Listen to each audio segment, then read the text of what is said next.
Today, it's Edwin's Monday evening property rant.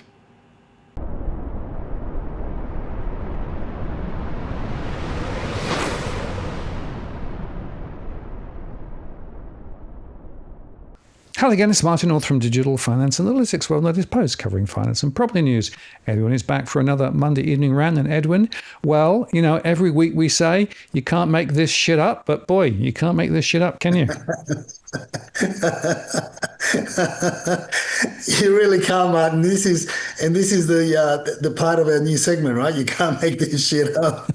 Well, just before we get into yours, I just want to talk about the duck and cover. I made a show yesterday on what's happening with Iran and the risks there to the security and everything else. And I just want to highlight the fact that people are talking about the US extravaganza that was bunker busting and all that sort of stuff. The risks of the Hormuz Straits being closed. It's just, you can't make this stuff up. But I have to tell you, Edwin, that whilst that's a really critical and important issue, I haven't yet seen, and whether you've seen, the first news article spruiking that because of what's happened in Iran, home prices are going to go up. But I would expect to see that anytime soon, really. Look, the WeChat chatters are already talking about it, right? I mean, this is what they've been preparing for. Let's not forget that they started. I don't know what the hell. I think they've got a crystal ball because about 4 or 5 weeks ago, if you recall, there was a call to action for them to basically, it was call your mortgage broker that you got on tap because finance to the hill. Don't know what they knew, but they were already calling it. It's interesting how we're going to talk about the auction numbers moving forward later on in the show, and we're going to see how we've cracked the 2 million again for the median house sold over the weekend via auction. That's rather interesting. But look, in general, the sentiment is get out of all your different asset classes because of the uncertainty and get into property. That's just the commentary across the WeChat platforms that Dusty and Evan spend a bit of time on. So is that sentiment going to translate into other parts of the communities that we talk about? Is that sentiment going to look? My gut feel is that we're going to, and I've been saying this more since the beginning of the year anyway. We're going to get a lot more expats coming back home, and there's a lot more. Some of the buyers agents that we interact with, they're fielding a lot more calls and inquiry from expats in Europe, your part of the world. I was talking to one buyer's agent over the weekend, and that's looking in the West area, and his recent client, and he's had a bit of inquiry, but one that he's signed up and looking for is an expat in England wanting to come back home. And look, that's the general gist of it. As to look, but locally, you've also got strong forces that are pushing into the different markets of Sydney, and are very, very particular about what they buy, where they buy, and what they buy.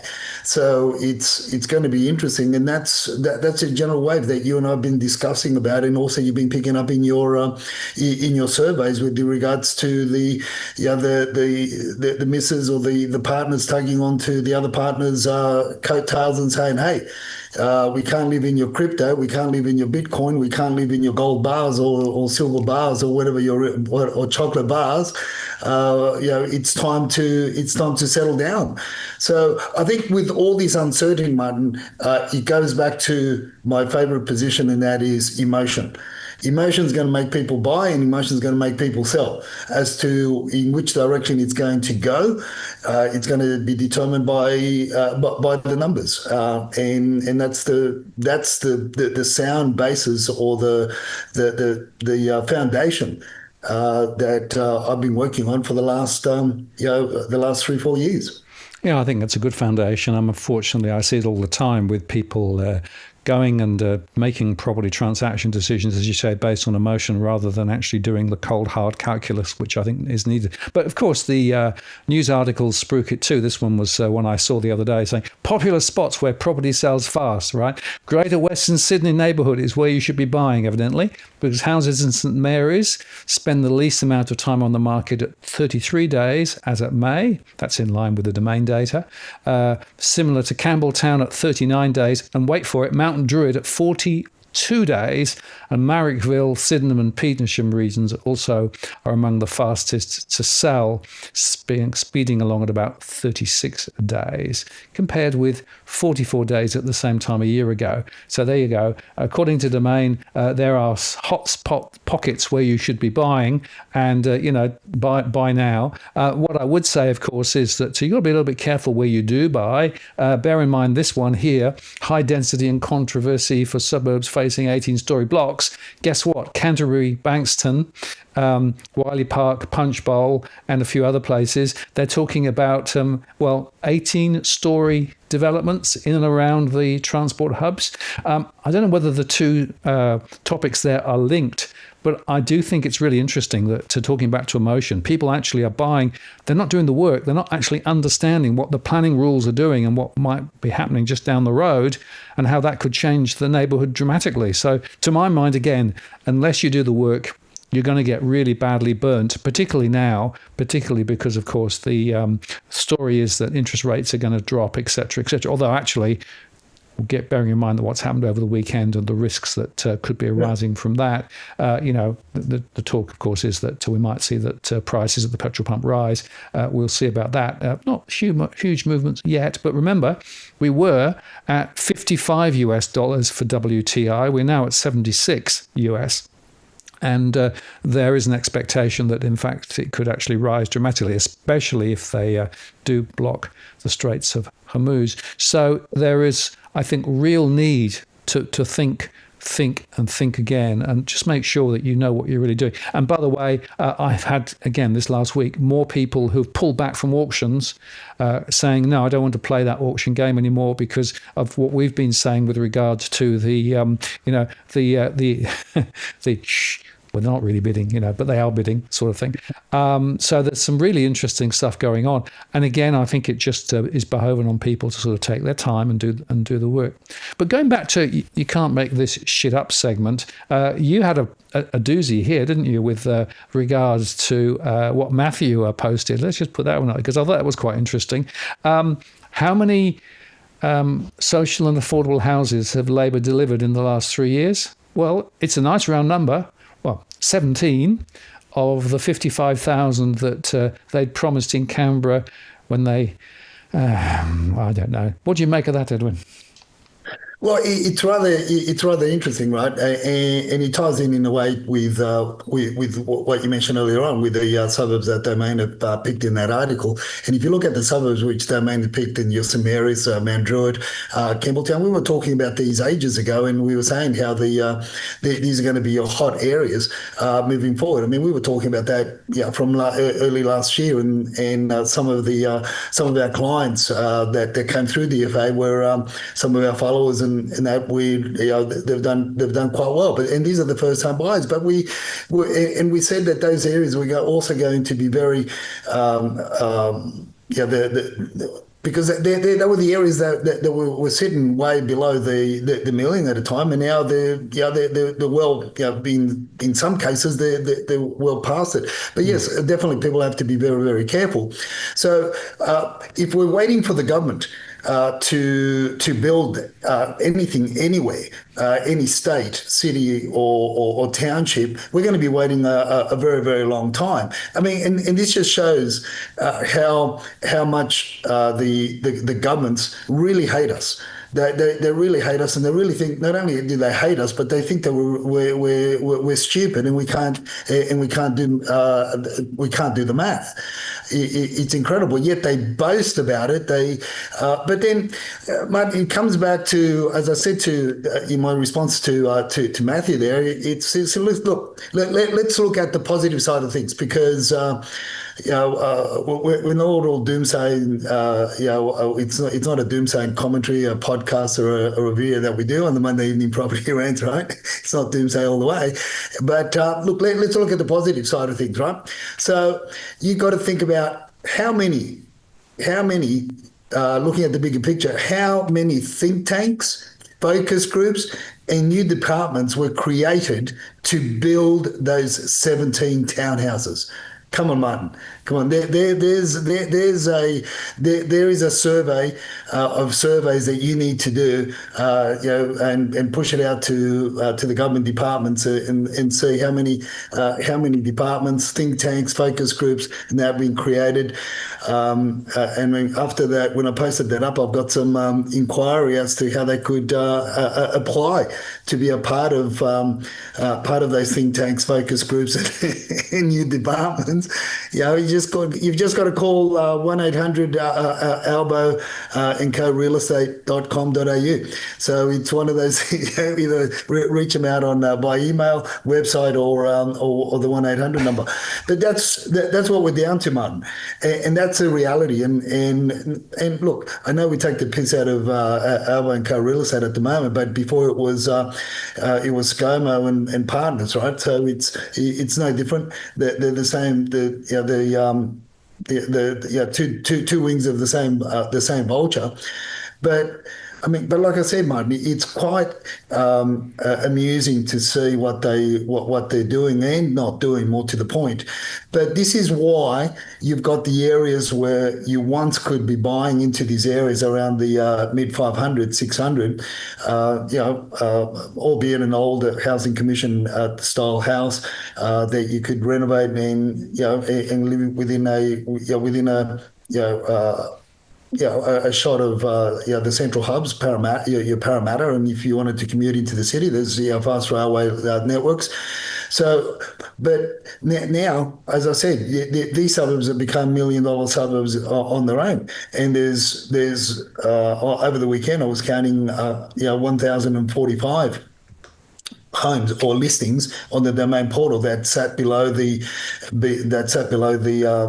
1 million mark, and albeit 40-50% of those were homes that were underpriced, or the guide was very misleading, but this is where we are. This is the state of affairs that we're in. So of course you're going to see these suburbs jump in value, and they jumped in value rapidly. You've also got all the infrastructure that's going on, and let's not forget that around the corner from Mount Druitt in St Mary's, we've also in St Clair, we've also got there's a beachfront being built in Penrith Lakes, right? So, it's John McGrath's dream come true. Not only do we have a beach in Parramatta, but we're also now going to have a beach in Penrith, but more to the point is the Badgerys Creek Airport and all the infrastructure that's brought to the west. So in terms of your Canterbury or your inner west areas, closer to your inner west areas, you've also got the homes that are sitting under the million are not necessarily homes, but more so in your strata complexes, and if you and apartment blocks, and if that's the growth there, yes, you've got to be extremely careful as to what's going to be built, in close to your backyard or to your neighbouring over your neighbouring properties. But look, I think we've got some time to sort of breathe easy, because I can assure you, Martin, that not a lot of developers want to build. And unless they're going to get premium prices for new developments, and I'm talking about Sydney, in the Sydney markets, unless you're going to get premium prices, they're not going to put shovel to the ground. The cost to build, you've, as I've said, on average, you've got to be getting $1.2 million for a 2-bedroom apartment in bloody Blacktown in order for it to make sense, and it doesn't make sense. So, yeah, well, I guess in a way, you sort of got to say to the go, you got to pat them in the back and say, yeah, at least you built 17 townhouses. Not sure what they cost. but they built them out of 55,000. Yeah.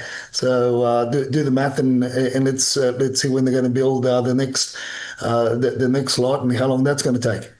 Yeah, well, it's an interesting point. And just going back to the broader issue of red tape and committees and what have you, there was this very quite interesting article that came in.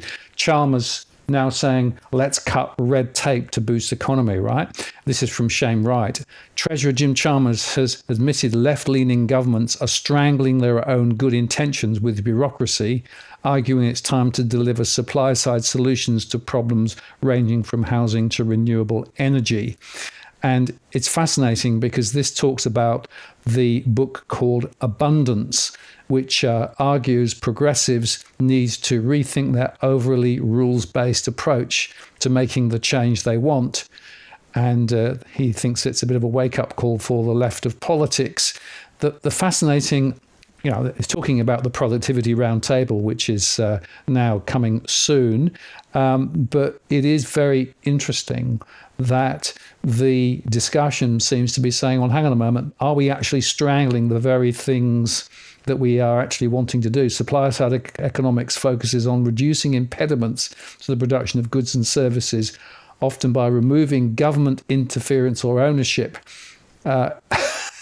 This is quite fascinating. And it's almost an admission that what they've been doing for the last few years has failed. Well, we can see that actually. And of course, the aspiration now to try and actually find alternatives. Well, of course, one of the alternatives is to, maybe lift GST, of course. Or maybe it's think about capital gains tax.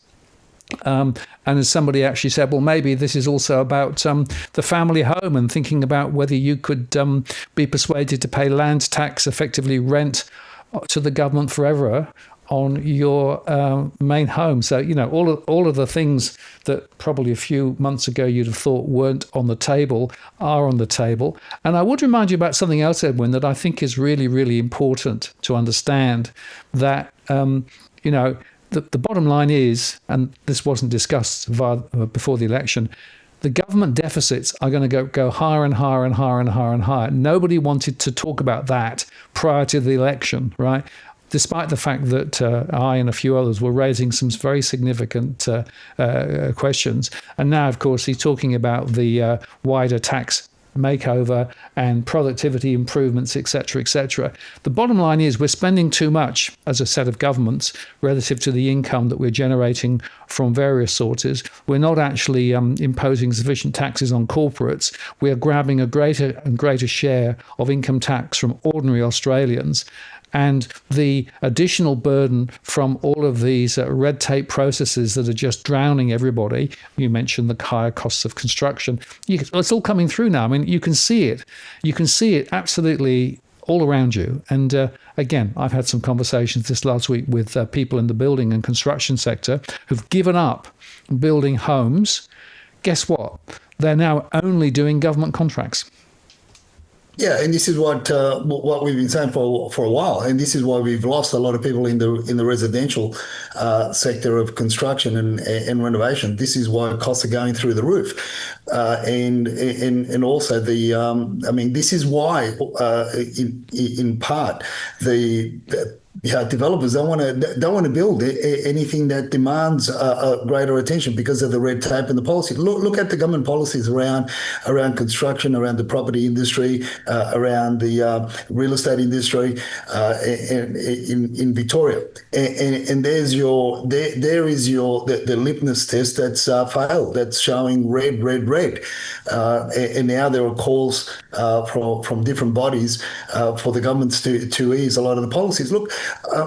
I don't disagree with all the policies. I just disagree with a lot of in the way that they were implemented and the speed in which they were implemented. Some may say it's been a long dragging chain to get us there, and hence the reason why it seemed like it was too fast. No, it's a number of things, a number of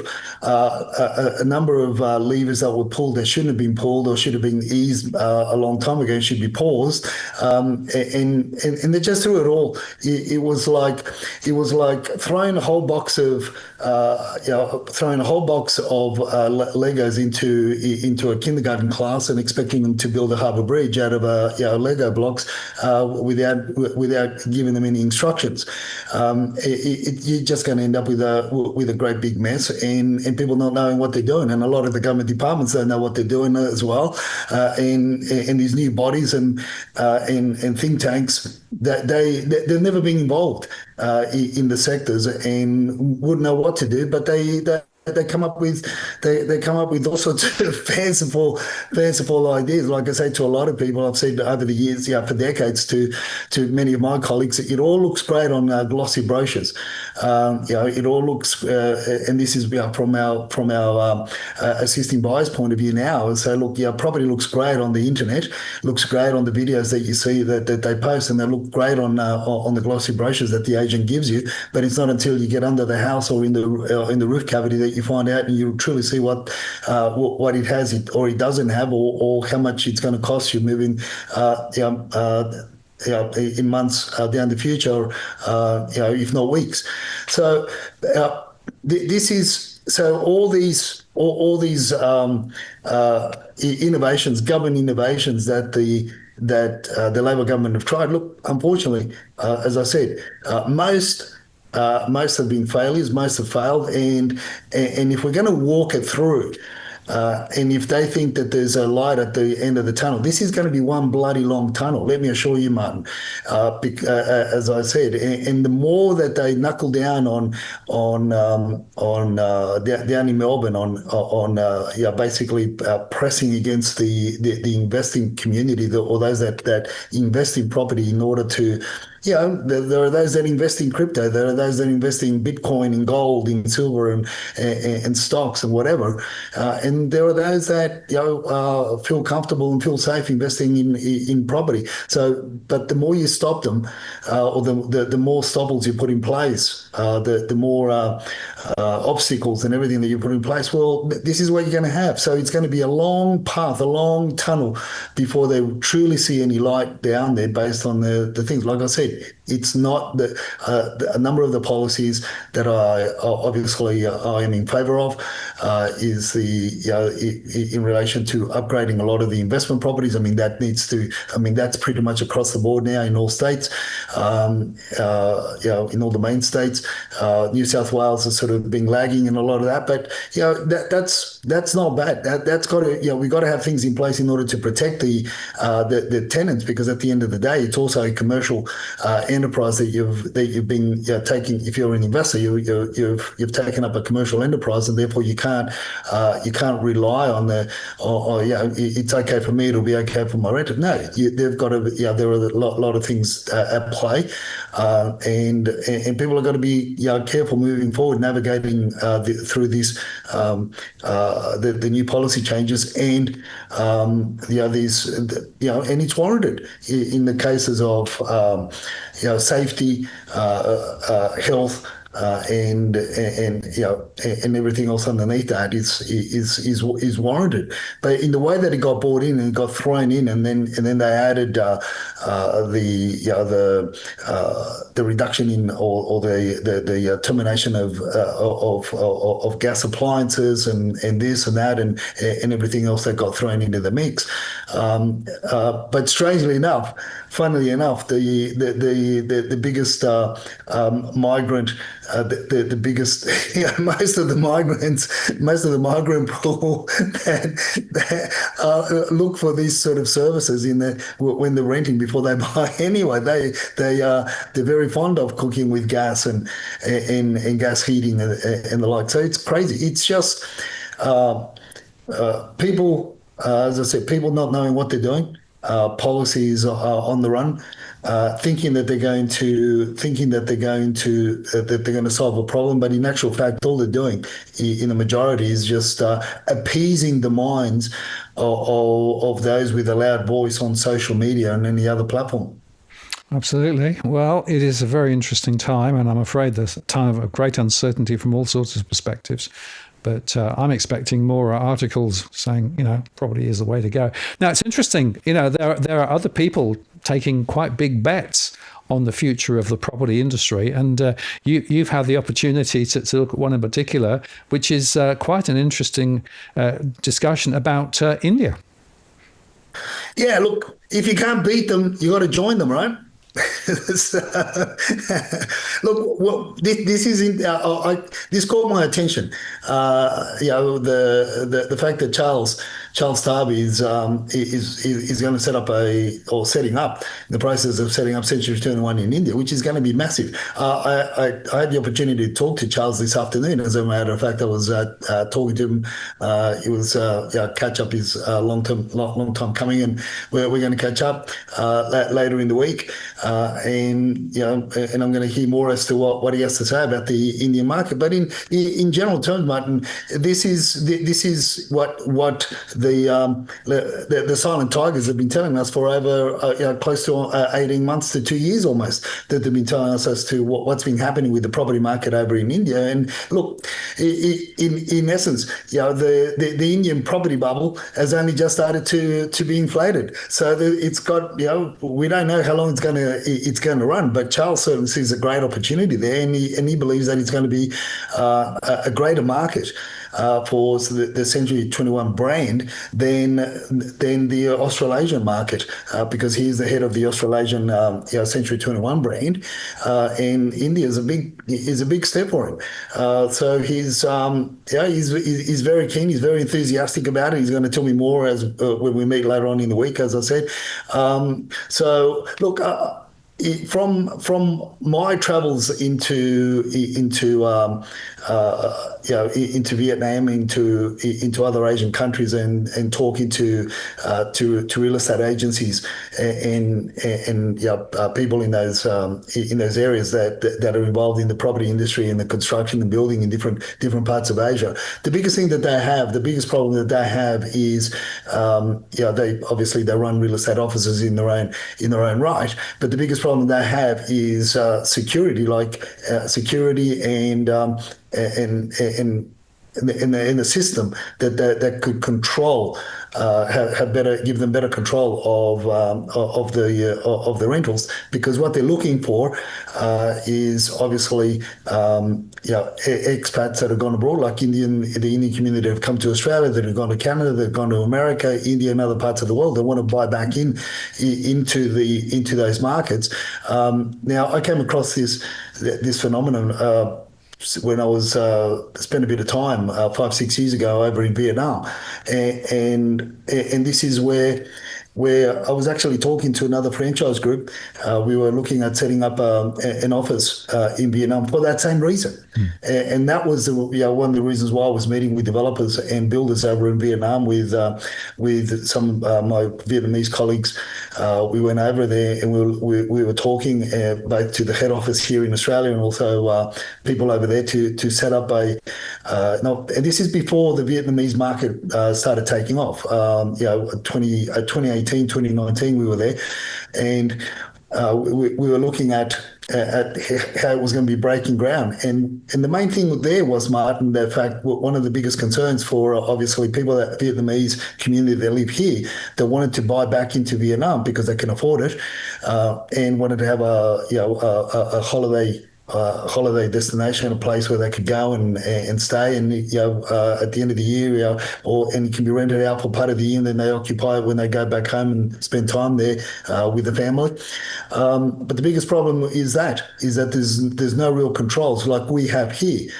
With regards to taking in the rental fees, taking in the rental incomes, and hold them in trust, and I feel and I believe that this is one of the key elements that Charles is going to implement there in India. As I said, I'm going to be talking a little bit further with him about it, but it's certainly promising. It's going to be hard. I can tell you that it's going to be hard because no different to the WeChat Charters, what the WeChat Charters do and other communities do here. They love the cash and they love to rent properties by way of cash, but for expats of their country to buy back into those markets, Obviously, cash is not the thing unless it's a family member that's taking up you're picking up the money. They need to have that assurance and security. So good luck.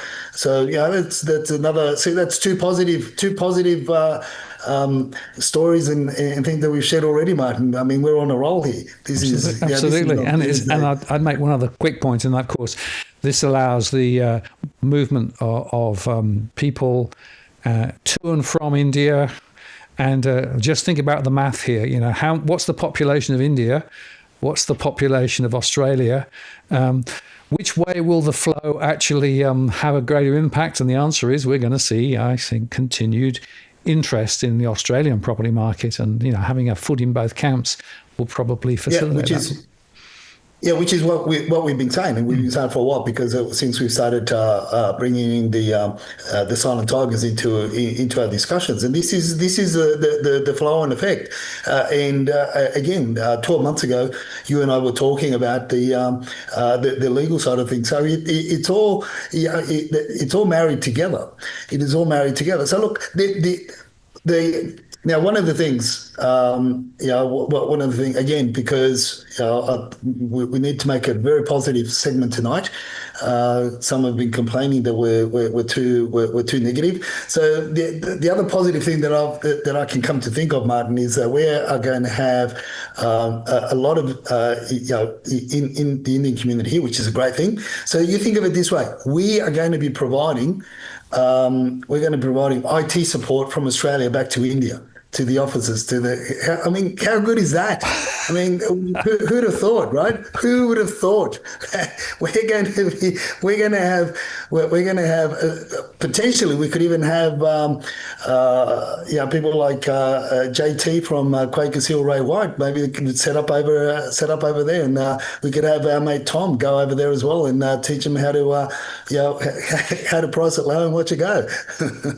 Well, the next thing will be vendor bids and all sorts of exciting things. There are so many things that we can share. We must be good at something. Yeah. Now let's move the conversation forward, because and I know that there are significant pressures on a lot of recently constructed apartment complexes. I've had a couple of conversations this last week with people who are seeing significant increases in their strata fees, and not just a little bit, but massive. And in fact, you've picked this up too. And it is worth, I think, just reflecting on two things. One is, what information do you get when you're actually thinking potentially of buying an apartment? And secondly, once you've got that apartment, what are the long-term economics of living that apartment, bearing in mind the strata fees are likely to be much harder than you think? Yeah, the interesting twist to this story, Martin, is now I've got it on my conversations with agents. So I've got the receipts to add on to Earl Holdings. They've posted with regards to the Sydney unit owners face levies of up to $220,000 to replace flammable cladding. I've got the receipts of where selling agents telling me how strata managers will not give them any reports. Now, they will not give the selling agents reports for them to present to potential buyers, because they don't want to create a panic. And you heard me right. They do not want to create a panic of people turning away from apartment complexes that they know have got major defects that need to be disclosed. So you've got a situation where the strata managers are impeding the process that fair trading and the government have put in place in order to disclose material fact. This is insane, man. This is stuff that I say, why don't the mainstream want to pick this up? Why don't they want to talk about this? I mean, the obvious is I'm just asking a rhetorical rhetorical question.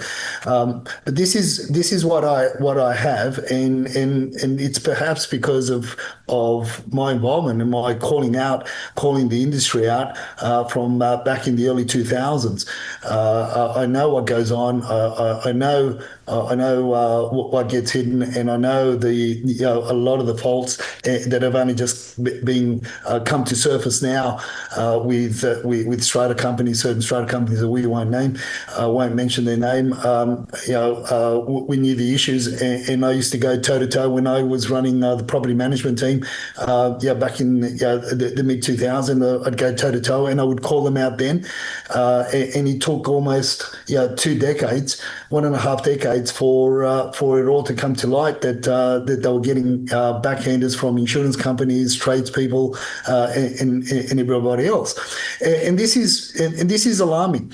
So it's not only the fact that so in actual fact, the selling agents are not equipped, are not well equipped to basically give you the information. They may give it to you verbally. If you press them, they will have to give it to you. The strata managers won't give it to the agents in writing, but you can request certain information in writing. And the dilemma is, Martin, is the fact that in a lot of marketing campaigns, as you know, which we discuss in the sale by auction, is you've only got under 28 days to do your due diligence. So if you've got to get FOI reports or information, and you have to make those requests, it can take up to 21 days if you get them done quickly. So this is the BS that goes on. Now, it's not only with strata companies, but it's also to do with any additions or extensions or renovations done to homes. Well, if you try to get a FOI report from the council, the minimum that it will take them to turn around is 21 days. So a lot of the stuff, a lot of the information is not on the council portal. Now you can go, like we do, often do. Most of the time we do is go to the to the council and talk to the town planners on duty. But they're also limited, and they do have further documentation of all the properties, by way of archived, and hence the reason why you've got to make a formal application, and that takes time. But yet the campaigns, from start to finish, are 28 days. Some are even 21 days. So and that's if you spot the property that you're looking to buy, and you're happy to move forward with it within the first week. But it's generally within a week or two that you sort of go and inspect those properties, because you've already started your journey looking at other properties, and you're sort of filling different things out. So it's really stacked against the buyer. And then you end up with these sort of issues. Now, obviously, in this report, it was somebody that bought off the plane, and that's another big no-no. But a lot of these reports, or the stuff that's reported, is predominantly stuff that you can see, that people can become very aware of. But there's a lot of other issues that you and I have discussed, and major issues that are not. You cannot. They're not evidenced by just by a visual inspection. You have to dig deeper. You have to really, really dig deeper, and then you have to ask yourself the question: do I really want to buy off the plane? But yet, in all this, Martin, the government, the state and federal, what are they pushing the new home buyers into? They're pushing them into the new dog boxes, and even they are breaking the regular. Wanting to developers and builders to basically for the local governments to water down the controls. The building controls, in order for them to build quick enough to meet their selfish, greedy needs, to fulfill a so-called an unfulfillable election promise that's not really happening anyway. Yeah, and this is a really important issue. And that was an article that came out this week highlighting the fact that you could buy into some blue chip suburbs by getting an apartment rather than a house. And they were quoting, for example, over in Western Australia, Mossman Park and Peppermint Grove, where there was quite a considerable difference. And they also went on to quote places like Homebush, Eastlake, and Brisbane, Hamilton, a few other places.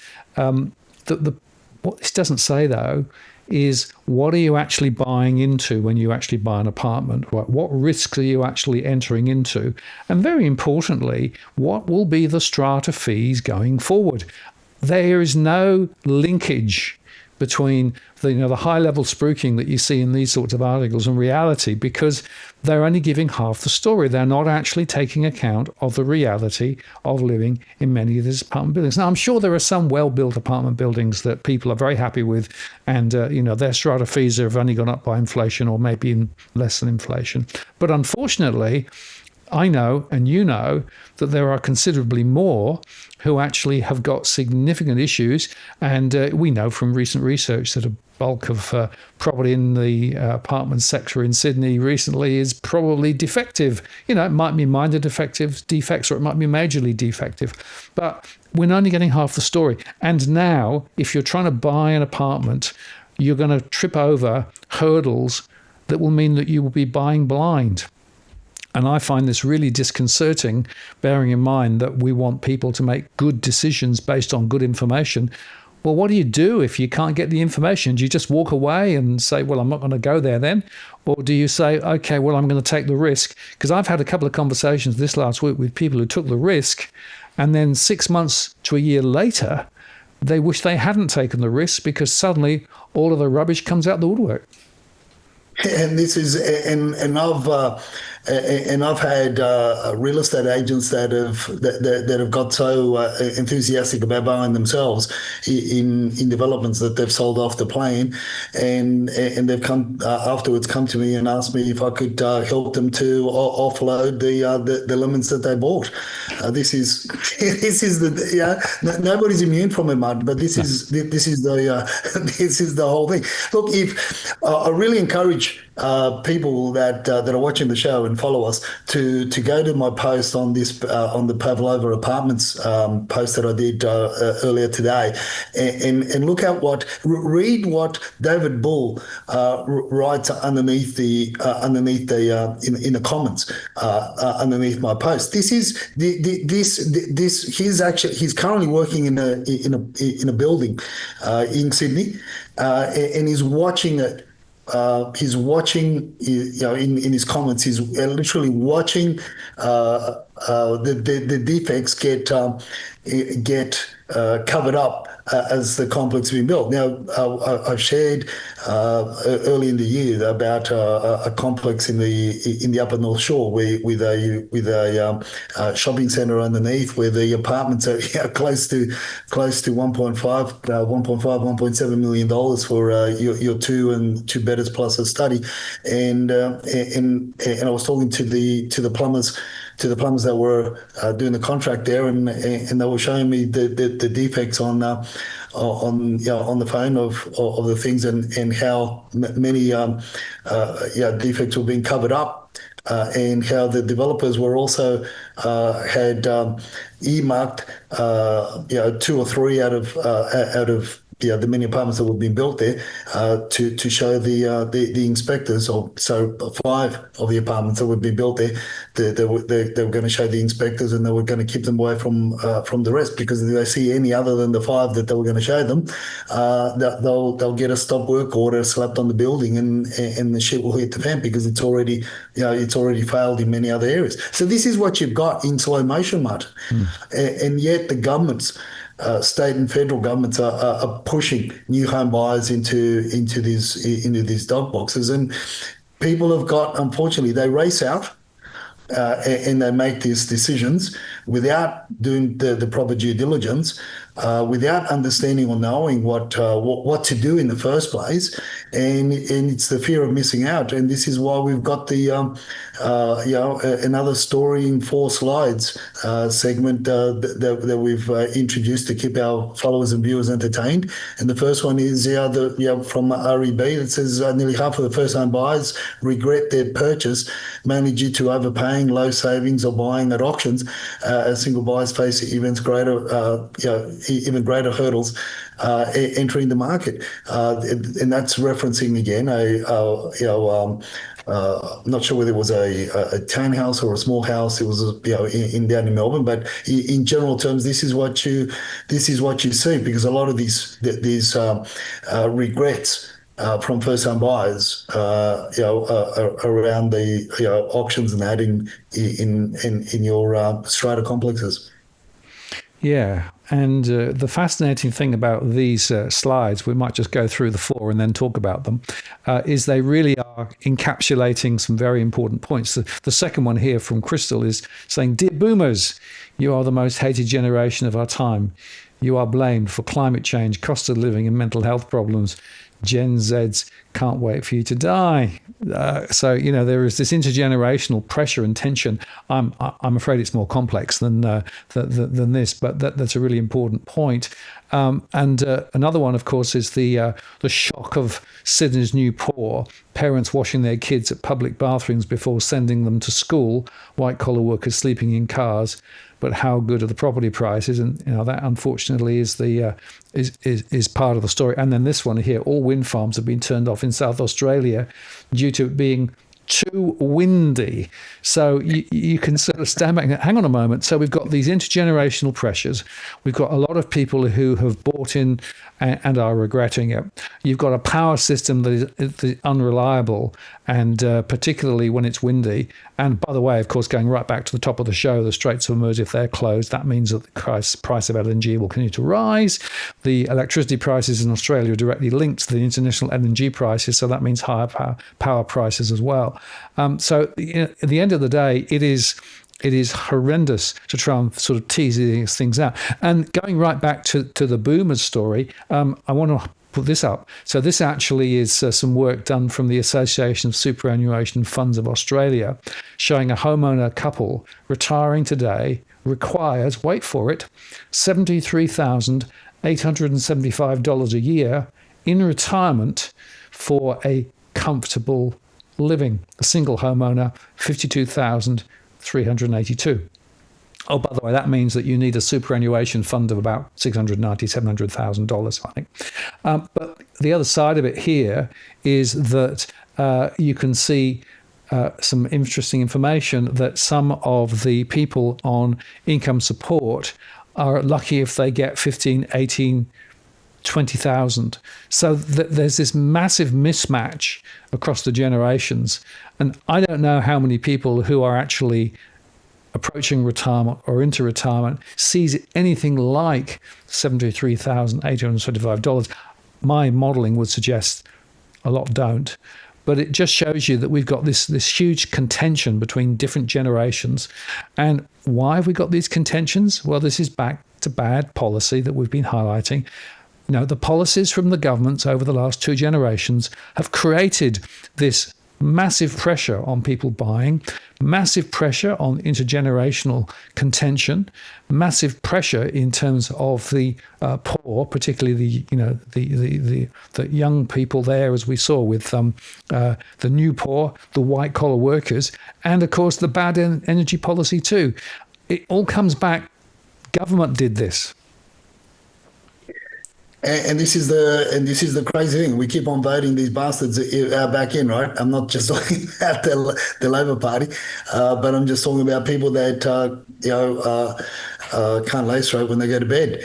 It's just crazy how we fall for this. And Tarek put out a post earlier on. I thought it was interesting that with regards to the voting block, the biggest voting block now is for those over 55.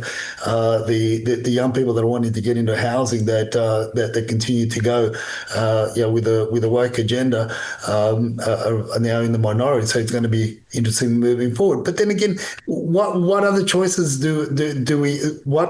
Who is the opposition? Yeah. What is the opposition? We've got independents that are fragmented from left to right, and at the end of the day, Martin, another positive note at the end of the day is, look, you can't fix what happens, with B-52 bombers over the Middle East. You can't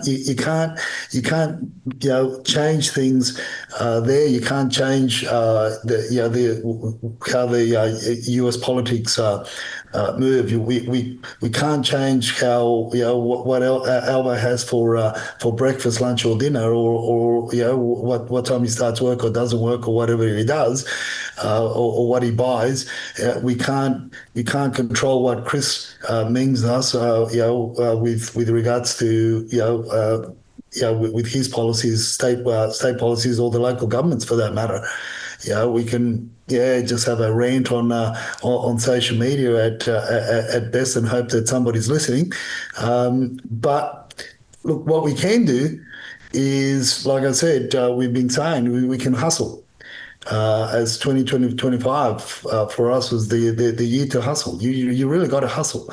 And diversify and continue to look at the trends and look at the things. Look, I know some of my mates that have unfortunately recently have been just had major partnership split ups.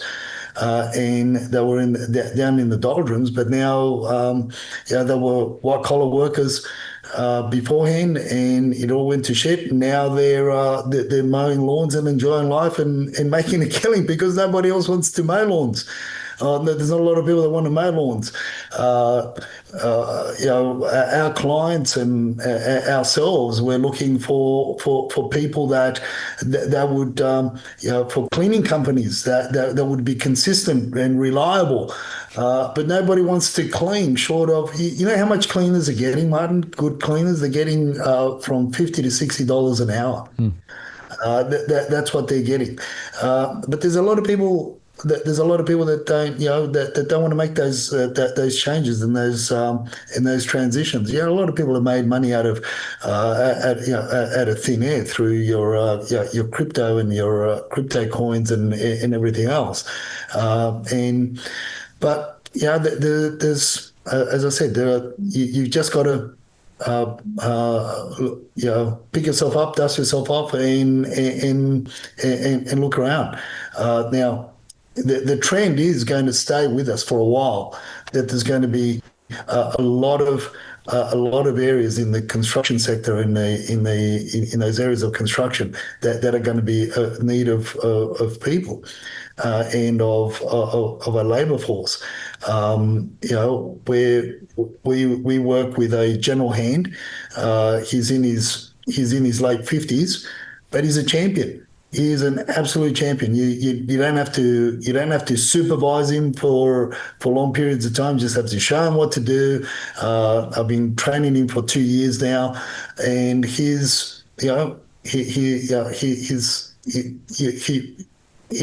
can surprise him at any time of the day, and he's like an ever-ready battery. He just keeps on going.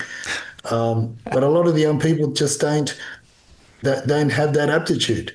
That's the unfortunate thing, Martin. That's the unfortunate thing. A lot of the tradespeople that we work with, the tradesmen, the owners of the small business operations, the biggest thing is trying to two things. One, keep licensed tradespeople in their group because they want to go and set up their own, because they think that they can earn more money by setting up their own companies. But they may be good tradespeople, but they don't necessarily make great or good business people. They don't understand the pressures and the ins and outs of running a small business, or how much it costs to run small business operations. But that's what happens. And the other thing is of course, trying to work through 4 years, take the slack out of the slackness out of apprentices that find it very difficult. Why? Because their mates earn more than them until they get the ticket. They earn more than them just stacking shelves at Woolies or at Coles or on the dole. It's crazy. That's what we've got at the moment. Yeah, absolutely. And it's interesting. There was a survey that I saw the other day. It's an international survey of household wealth.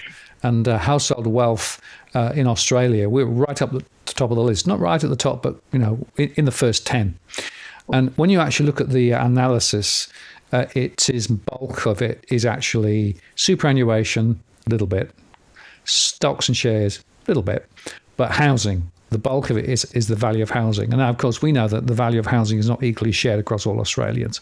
And we know that when you actually calculate an average, if you've got a lot of people with a lot of property and a lot of assets, that's going to skew the average. But from a superficial view, Australians should be feeling really wealthy and really happy with the way things are. And yet, going back to those 4 little slides that we showed, the truth is that for many people, it's a very different story. And I think that's something just to think about. Now, we should just close with looking at the numbers, Edwin. And just starting in Sydney, this is based on the domain data for the Sydney region. On the 16th, 19,973 properties listed. On the 22nd, 19,802. And you can see there that the trends are showing, well, it's still above, easing maybe slightly, but still above last year. Comparing that with Melbourne was 25,859 on the 16th and 25,479 on the 23rd. So just a slight easing back. And if you look at Brisbane, 3,454 on the 16th and 3,439 on the 23rd. So, markets are still, not dramatically buoyant, but slightly better than last year. But again, I come back to this fundamental point, Edwin. When you look at the listings and look at what's on the property market listings register, there's a lot of lemons there. Oh, 100%. And this is where they've got to be super careful because, again, we've been saying it for a long time. We continue to say it over and over again. And this is the going back to the previous post of your first home buyers regretting it after going and buying at auctions, buying for the fear of missing out and any rate, commentary of rate cuts or with this uncertainty abroad, with the geopolitical scenes abroad, and the pressures here, and the costs of construction going up, and the shortage of desirable properties, you're going to get this. It really stokes the fear of missing out, and this is where people make those bad decisions, which ends up costing them a hell of a lot of money later on. So because the lemons get dressed up as we've been saying also, they get spruced up, and they have those those showroom renovations, and that's what you end up with. But interesting, Martin. The auction numbers. The auction numbers still seem are very low, and as I posted earlier on, I think it's a combination of both the sentiment of both vendors and purchasers shying away from participating at at auctions, and I sort of get that sense. And our charts and our graphs are showing that because we're still tracking a lot lower. I would say would be overall over the last 10, 11 weeks, we're probably tracking anywhere between 40 and 45% less sales by auction on market than last year, which is I'm surprised that the mainstream haven't picked that up yet. Absolutely. And looking at the tracker in terms of the apartment value, you can see there that Sydney homes, a little higher. maybe some of the others not so much. And Melbourne apartments just marginally up, but still grinding along the bottom there. And again, I think the averages mask a whole lot of stuff. So to my mind, you need to go granular. As we always say, it's one of our little important messages. Looking at the rental sector, on the 16th for Sydney, 11,920. On the 23rd, 12,111. So a slight rise. In Melbourne, on the 16th, 11,980. Compared with 12,072. So the listings are just up a little bit. And I guess that's, again, partly the time of year. But I have to say, I still am getting conversations. In fact, I've had one-to-one conversations on two critical points this last week. One, a lot of renters still being confronted with more rent rises. The other interesting one, Edwin, is buyer's agents. The number of buyer's agents who are not independent, but who are actually aligned with real estate agents and are actually leading prospective purchases up the garden path is increasing. It's an unregulated sector, so maybe no surprise there. Well, the problem, look, the problem with that is that you've got in that, and a lot of it is from your anything to do with new developments. I know a whole team of what I would consider them to be buyers agents, because they're looking for buyers to buy into complexes, because they get kickbacks from the developer and the builder of anywhere up to $35,000.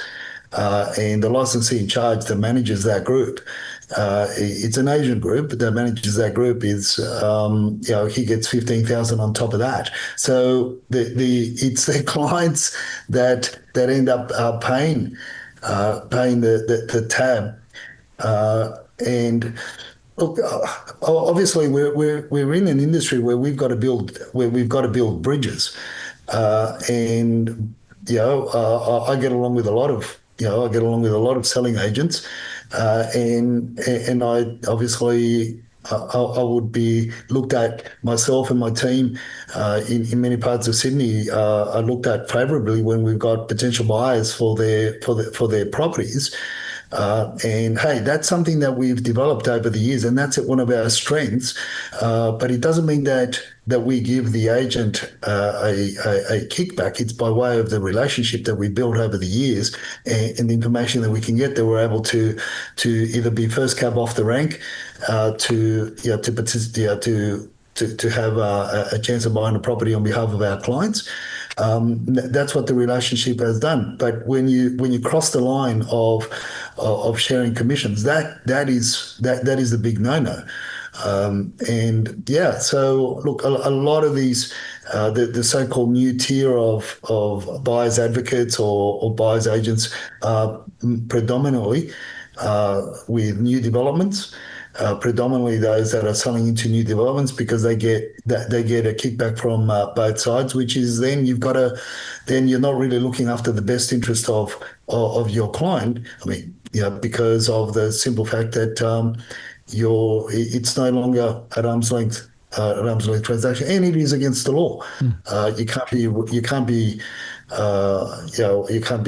technically, although you don't have that listing on your, you don't have that listing per se on your books, but technically, it's you're colluding. It's not an arm's length transaction. So yeah, it's sad. It's that there's got to be greater controls.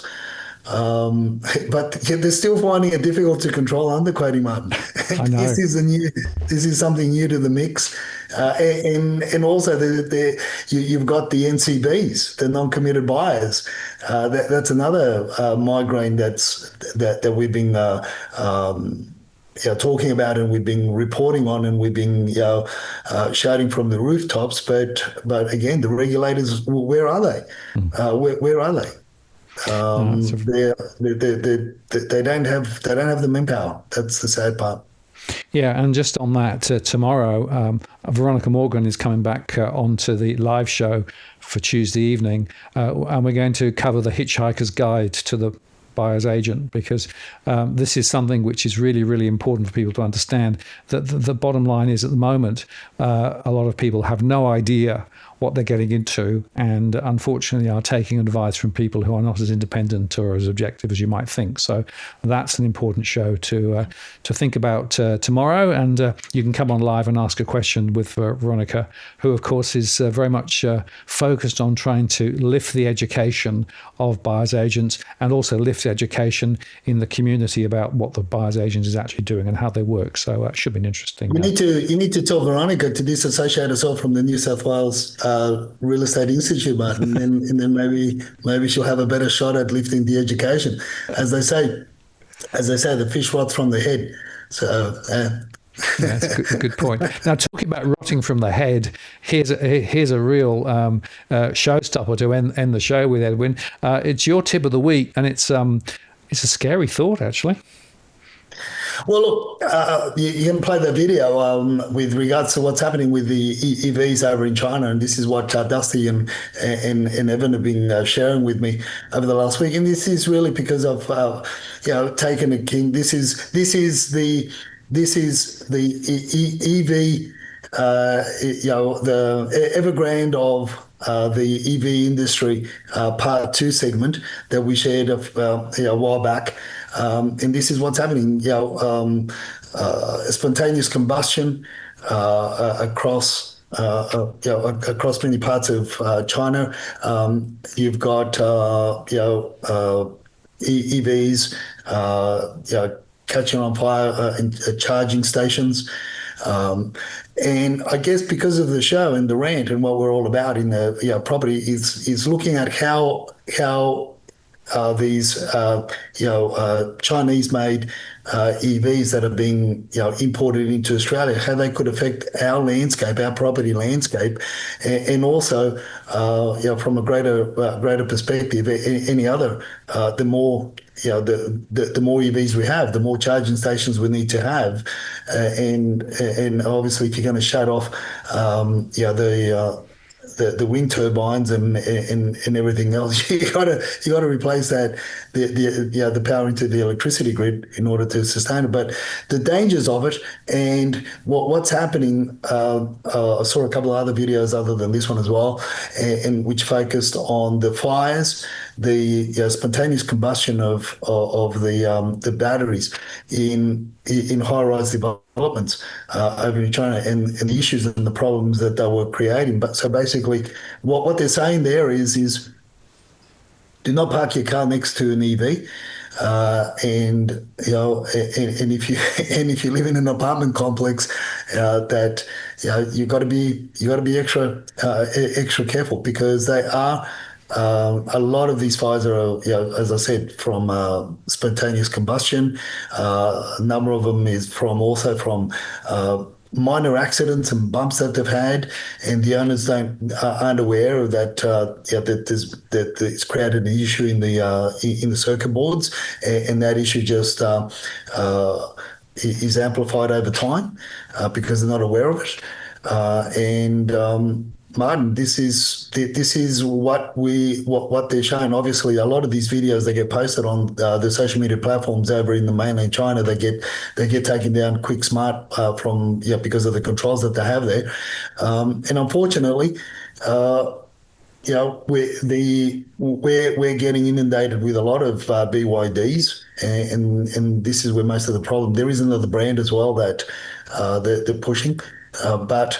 It's not so much the brands that come out of China, but it's also the other brands, the global brands, but have the BYD batteries in them as well, which become the issue. So, look, I'm not a fan of EVs in general. I'm not trying to push any other brand. I'm not, but it's just the general terms. And what think of the landscape in 12 months' time, 3 years' time, 5 years' time, when a lot of the apartment complexes, whether it be older apartment complexes or new apartment complexes being built, they have to make allowances for charging stations and everything else. So I think that I believe that in the next 6 to 12 months, as because I'm seeing more and more Chinese EVs on the road, we could have these things happen, and it's until then that people are really going to they're not really going to wake up to what's going on. I mean, obviously, when you're in your own home, our principal place of residence, it's a different.